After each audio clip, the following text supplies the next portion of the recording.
আমি এখানে কেন এসেছি জানেন? আমি আপনাদের বলতে এসেছি আমাকে কারা মেরেছে আমি জানি। কিন্তু আমি তাদের নাম বলবো না।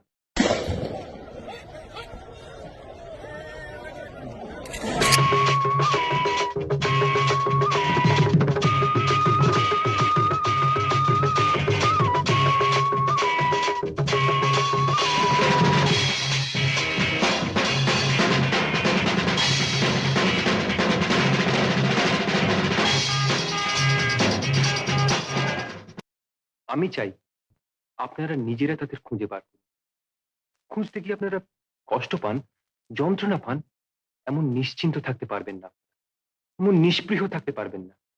আচ্ছা, এত নিশ্চিন্ত কেন আপনারা? এত নিষ্পৃহ কেন? এত অন্ধ কেন? এত জড়ো কেন? আপনারা আপনারা এদেশের মানুষ না? আপনাদের ইচ্ছে করে না আমার এই ভয়ঙ্কর মৃত্যুর জন্য আপনারা যন্ত্রণা পান? ইচ্ছে হয় না ছিঁড়ে টুকরো টুকরো হয়ে যান? হতাশায়, কষ্টে, রাগে শরীর রিরি করে ওঠে?